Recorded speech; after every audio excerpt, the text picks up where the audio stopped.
noches, mi nombre es Antonio Mendoza, soy estudiante de ELENA, la licenciatura en Enseñanza de las Artes, en la región Córdoba-Orizaba.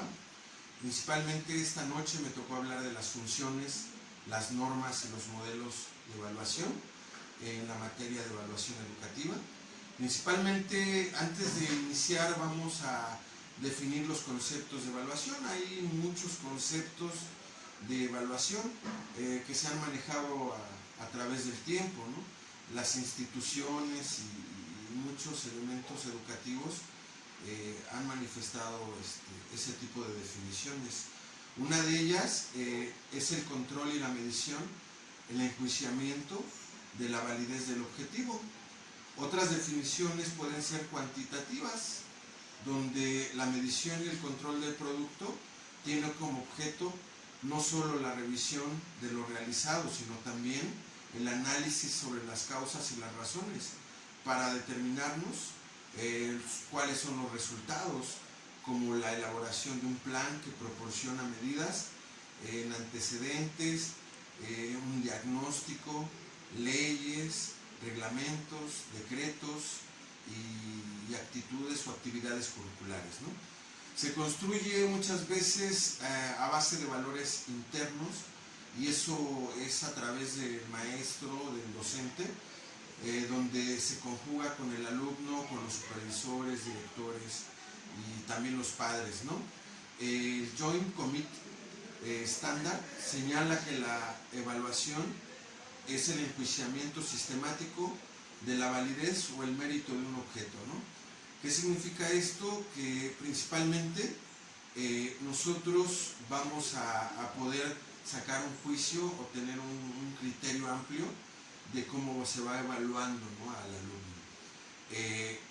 En otra, la evaluación educativa se puede considerar como un instrumento para sensibilizar y más que nada para poder engrandecer el quehacer académico y así poder facilitar todas ese tipo de evaluaciones, ¿no? Una de las que a mí me gustó mucho es la definición de López, que dice que la evaluación curricular es el manejo de la información cualitativa y cuantitativa. ¿Para qué? Para poder juzgar el grado de logros y las definiciones de un plan curricular, o sea, que todo se va englobando a través del conocimiento y no solamente que pueda llegar a través de un examen todo el conocimiento que se va adquiriendo, ¿no?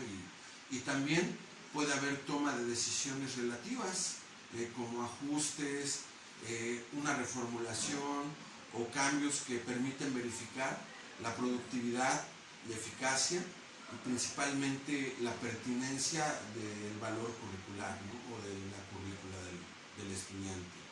Ahora sí vamos a pasar principalmente a lo que son las funciones. Principalmente en el ámbito educativo se debe de cumplir con 4 funciones. ¿Cuáles son esas 4 funciones? Primero que nada es la función de diagnóstico. La evaluación de un programa de estudio siempre se caracteriza por el planteamiento, la ejecución y la administración del proyecto educativo. ¿Qué quiere decir esto? Que de tal manera que sirva para la orientación, para las autoridades académicas y también para poder tener un mejor ámbito de evaluación y un mérito en la claridad de la educación, ¿no? El segundo es la función instructiva. Es una evaluación en sí mismo donde se realiza una síntesis, o sea, que se empiece a realizar una síntesis, a grosso modo que se empiece a sacar lo más concreto, lo más sustancial, y posteriormente se pone en práctica del currículum que se utiliza para aprender estrategias en la evaluación y poder ver todos los ámbitos, y principalmente ese se enfoca en el aprendizaje laboral, ¿no? El tercero es la función educativa.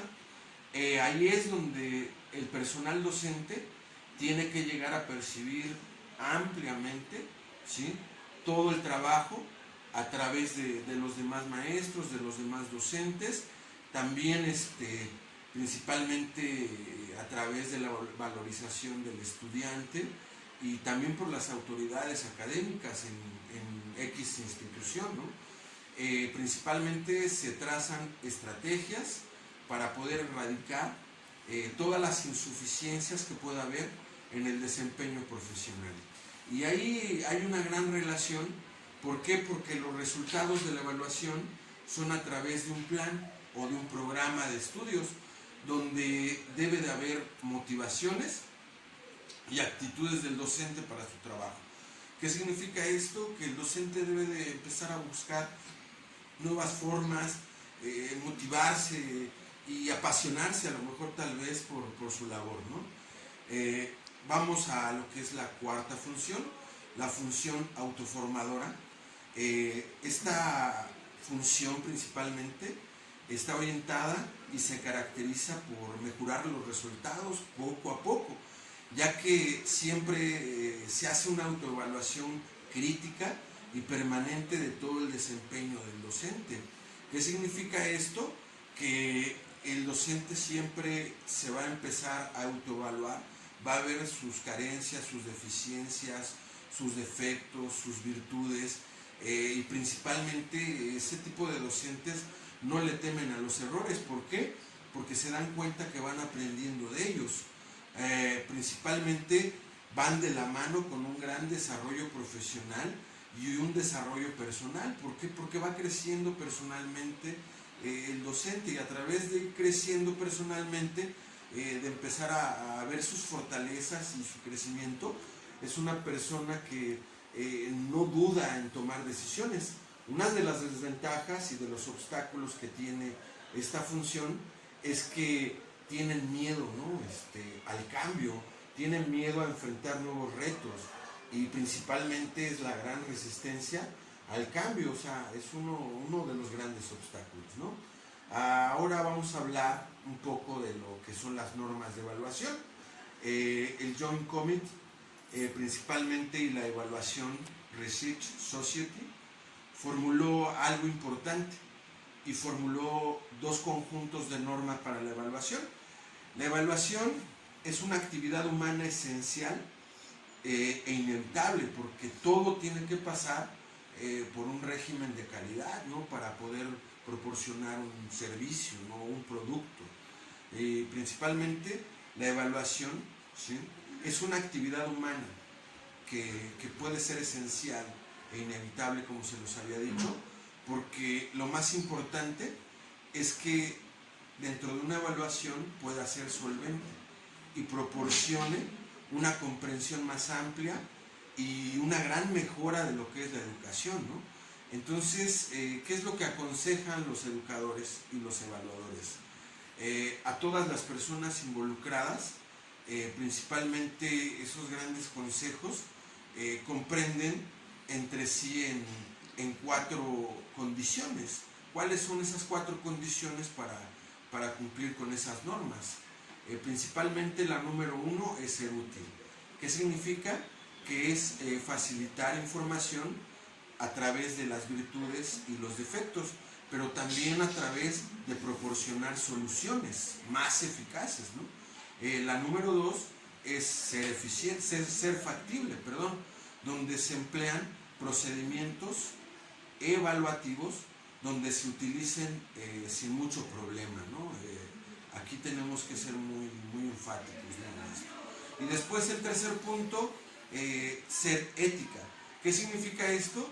Que pueda basarse en los compromisos explícitos que aseguren la cooperación que puede haber entre todos, ¿no? Y principalmente la protección de los derechos que pueda llegar a tener la parte implicada, o el estudiante o el producto que se va a evaluar, ¿no? Y principalmente debemos de darnos cuenta que en esta parte debe de estar libre de influencias. ¿Para qué? Para proporcionar algo muy relativo y algo muy explícito, porque va enmarcado la honestidad, ¿no?, que puede haber en los resultados. Que un docente para evaluar tiene que ser ético, ¿no?, porque tiene que ser honesto, no porque le caiga gordo un alumno o porque pase una situación de que no sepa cómo guiar a cierto tipo de alumnado, pues se empiece a evaluar de otra manera no equivocada y no ser a lo mejor mejor honesto, que a lo mejor muchos de esos alumnos tienen un gran potencial, ¿no? Y la cuarta es el ser exacta, que significa que debe de describir el objeto en su evolución y en todo su contexto, ¿no? ¿Por qué? Porque al resolver todos los problemas nos vamos a dar cuenta que se van a ir revelando, ¿no?, muchas virtudes, y que también los defectos deben de estar libres de muchas influencias, ¿no? Y que a través de todo eso llegue una verdadera conclusión o plantearnos una conclusión, ¿no? De ahí, para concluir mi tema, vamos a hablar un poco de lo que son los modelos de evaluación, ¿no? Esos modelos de evaluación muchas veces se han adoptado por diferentes cuestiones de evaluación a través de los años, a través de los tiempos. ¿Por qué? Porque esos diferentes modelos en los sistemas de educación en Latinoamérica, y más en los últimos años, algunos han tenido su auge en el momento que se van creando, pero otros se van adoptando constantemente al momento de que hay una reforma educativa, ¿no?, que principalmente se van sustentando en lo que va cambiando en todas ese tipo de reformas educativas que se van planteando en Latinoamérica, ¿no?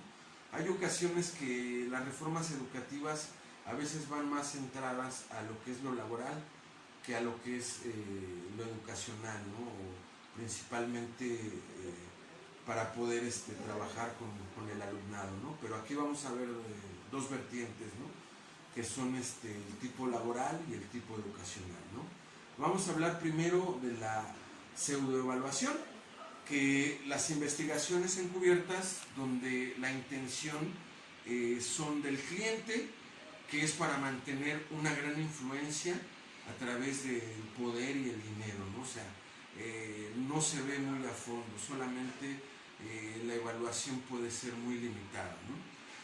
Vamos después a lo que son los estudios de relaciones públicas, donde viene la pseudoevaluación, una parte de la pseudoevaluación, donde se puede pedir la ayuda al cliente para dar una imagen al objeto que se está evaluando. O sea, el cliente puede también determinar a través de lo que él va determinando en el consumo de servicios, ¿no?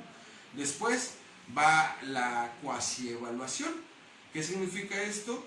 Que responde principalmente a ciertas cuestiones de interés, en lugar de determinar la evaluación de algo. ¿Qué significa esto? Es una manera muy deshonesta a veces. ¿Por qué? Porque va más en cuestiones administrativas, ya que los estudios son responsabilidad de la persona que los va evaluando, ¿no? Y los resultados a veces se basan principalmente en lo que va determinando el evaluador, no en lo que verdaderamente es, ¿no? Vamos también a ver los estudios basados en objetivos, que lo que es el propósito es determinar si se han cumplido verdaderamente todos esos objetivos. Y uno de los que más se utilizan o se han utilizado es el nombre de esta evaluación, que debe de ser crítica, ¿no?, que llega demasiado tarde para ser utilizada en el perfeccionismo de los servicios. Es principalmente que fue creada o fue desarrollada por Ray Taylor, ¿no?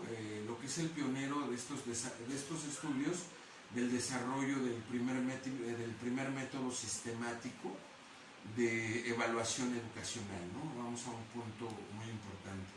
Dice, donde considera que la evaluación debe de determinar la congruencia entre lo que son los trabajos y lo que son los objetivos. Uno de los puntos importantes es establecer metas y objetivos, ¿no? Otro de los puntos que toca Taylor es ordenar los objetivos en amplias clasificaciones, que significa que debe de ampliar todo lo que él va clasificando principalmente. Otro de los puntos importantes es establecer situaciones y condiciones según las cuales se puede demostrar la consecución de todos los objetivos, o sea, cómo van siguiendo todos esos objetivos, cómo van avanzando, ¿no?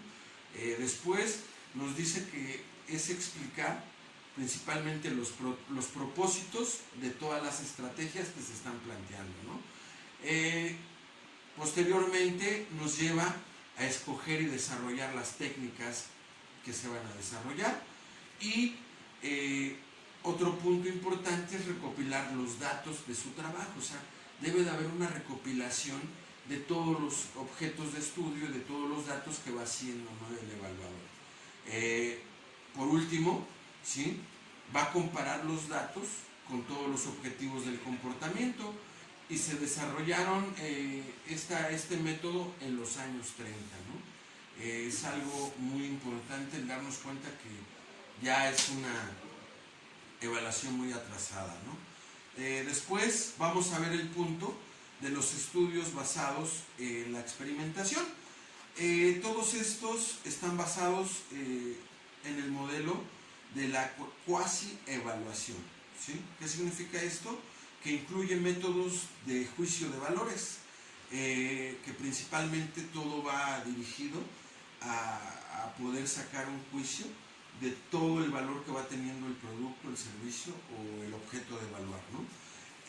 Después empezamos a ver todos esos estudios en cuestiones y todos los problemas que se van planteando por los investigadores, o principalmente por todos los participantes en ese proceso. Lo vamos viendo uno de sus pioneros para empezar a hacer a un lado la creación de Taylor. Fue principalmente Suchman y Cronch, ¿sí?, en 1967, y donde Snow en 1969 coincide que estos métodos pueden ser sólidos. ¿Por qué? Porque van determinando todas las relaciones causales, y no tiene duda entre lo que es el programa que se lleva a cabo y todos los resultados que se van evaluando, ¿no? Uno de los problemas de este método es algo muy fuerte, ¿no? Que la información final a veces no resulta muy útil, o no se evalúa verdaderamente todo el proceso que se lleva, ¿no? Después vamos a ver un poco la evaluación verdadera, que uno de los fines es enjuiciar o perfeccionar lo que es el valor real, ¿no?, o el mérito del objeto que nosotros vamos a estudiar y que principalmente vamos a evaluar, y que tiene que ser mucho más relevante, ¿no? Estos estudios pueden ser para poder tomar esas grandes decisiones, donde la evaluación debe de contribuir a la toma y justificación de decisiones. Es algo muy amplio porque va enfocado a tomar las decisiones ya concretas, porque está basada en estudios e inspecciones de todo lo que vamos viendo, ¿no? Ahí viene una gran valoración de todas las necesidades, ¿no? Y principalmente una de sus características es utilizar este tipo de evaluación y que sea continua, ¿no?, y que pueda avanzar, ¿sí?, a través de todo ese proceso, ¿no? Entonces debe de ser sistemática, y principalmente debe de llevar a cabo todos los servicios que requiere el cliente, ¿no?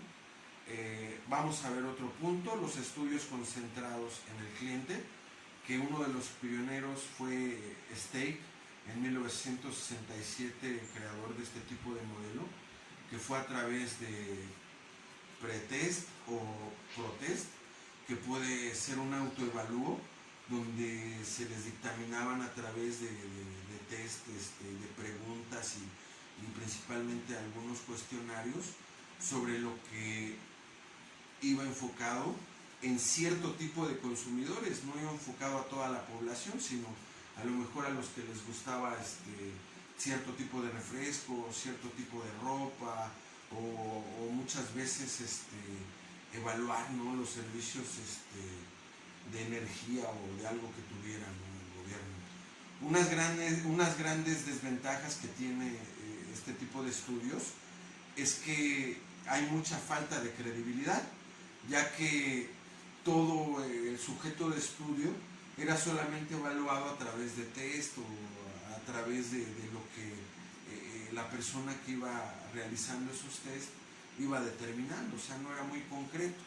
Y principalmente muchos de los elementos locales que se estudiaban en ese momento llevan el control de todas las evaluaciones los que están llevando ese tipo de estudios, ¿no?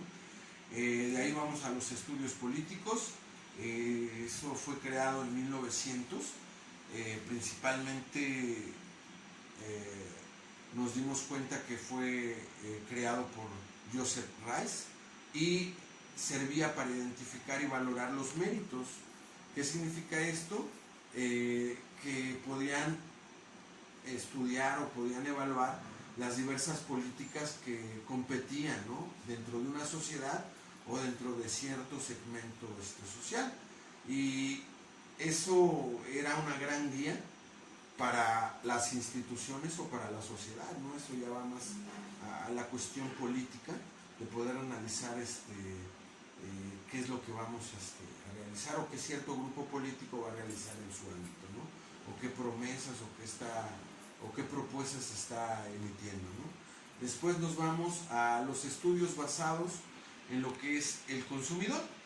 Ahí es algo importante porque es juzgar los valores relativos o los bienes y servicios, ¿no? Principalmente orilla al cliente a tener un criterio de poder elegir y adquirir los bienes y servicios que él quiere, ¿no?, y que él va determinando. Ese es principalmente, ¿no?, ese método. Vamos a ver el método holístico de lo que es la evaluación. Es donde hay una gran credibilidad, ya que la evaluación externa es un proceso de valoración demasiado grande de un estado total del objeto de estudio. O sea, es una amplitud de la evaluación y se van determinando varios puntos, ¿no? Esa evaluación está orientada hacia el perfeccionismo, ¿no?, y plantea un tipo de modelo que se llama SIP, en sus siglas SIPP, que significa contexto, entrada, proceso y producto, ¿no? De ahí empezamos a ver lo que es la evaluación del contexto. Su objetivo es valorar un estado global y completo de lo que es el objeto, ya sea una institución, un programa, una población, una persona. ¿Para qué? Para poder analizar todas las eficacias, las virtudes, los problemas, las características, y también poder examinar las metas, ¿no?, y las prioridades que tiene el objeto de estudio. La metodología puede incluir gran variedad de valoraciones, principalmente el análisis, puede incluir lo que son defectos y virtudes, puede incluir una hipótesis que puedan ir cambiando conforme sea necesario, donde se vaya realizando el objeto de estudio, ¿no? De ahí vamos a la evaluación iluminativa, donde en ese tipo de evaluación se reunieron 14 investigadores en el año de 1972, y fue para buscar alternativas a un modelo ya que ellos lo veían muy caduco, el modelo de Tyler, donde empezaron a seguir las evaluaciones experimentales y psicométricas, ya que se dieron cuenta que todo tenía que empezar a ser más claro, ¿no?, más amplio y con un criterio más grande, ¿no? A veces su criterio es un poco limitado. ¿Por qué? Porque a veces trae problemas demasiado complejos, ¿no? De ahí vamos a la evaluación constructivista.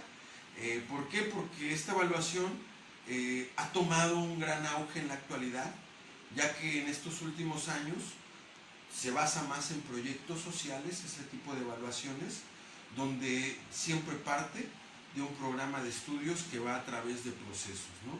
Que todos esos procesos que van pasando, ¿sí?, se va determinando principalmente un criterio, si es válido o no es válido, ¿no? De ahí vamos a la evaluación fundamentada en competencias. Esta es algo muy importante. ¿Por qué? Porque esta evaluación, que es determinada en competencias, principalmente va recopilando toda la importancia que tiene actualmente la competitividad, y más en nuestra era, en lo que estamos viviendo en estos años, en el 2020, que ya todo es a través de las competencias, de que debes de estar mejor preparado, de que debes de tener un mejor desarrollo personal, un mejor desarrollo educacional, y todo es a través de la competencia y la productividad, ¿no? Que debe de haber mucha calidad, porque los retos que se están planteando en la actualidad principalmente son más evaluados a través de los servicios que se van determinando, y principalmente estos van marcando un gran crecimiento económico y productivo. Por eso es que se necesita desarrollar cada vez más las capacidades y cada vez más las habilidades y destrezas que tienen las personas o que tiene el profesionista, que se tiene que desarrollar. ¿Por qué? Porque tiene que innovar, o muchas veces tiene que enfrentar grandes retos que se le van presentando en esta nueva era, ¿no? Primero que nada empiezan las competencias profesionales, ¿no? Que estas vienen a través de las laborales genéricas, esas competencias laborales genéricas que le van exigiendo cada vez más a un empleado, que tiene que tener una mayor amplitud. Después siguen las competencias ocupacionales específicas, ¿no? Y para terminar con mi tema, todas las competencias de formación humana se refiere a los valores y las actitudes apropiados para poder desenvolverse en nuestros ambientes laborales, y todo radica en el desarrollo de la personalidad. ¿Qué significa esto?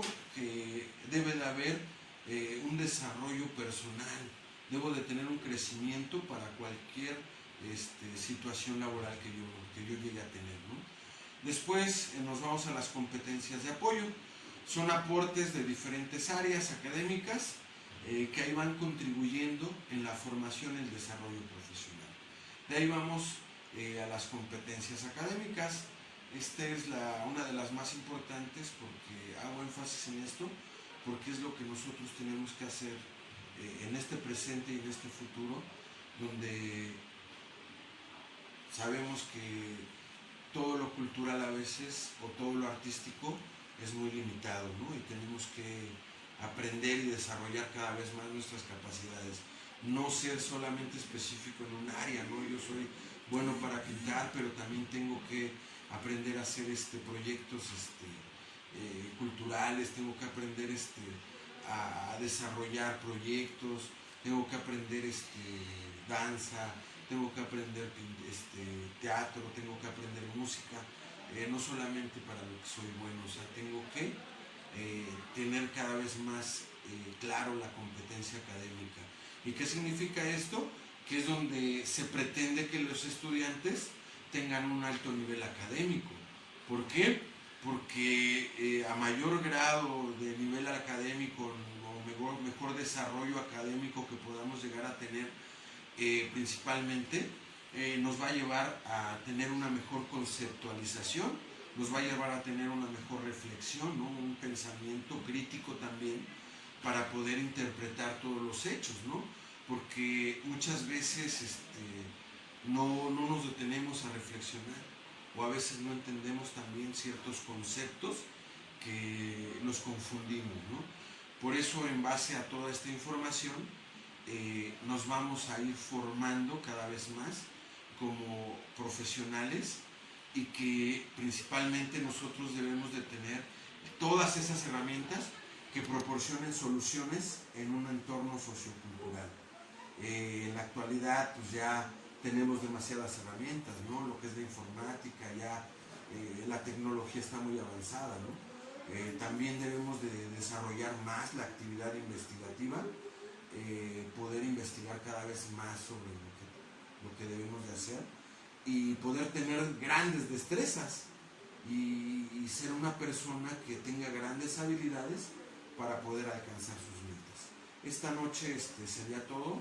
Espero haya sido de provecho. Buenas noches.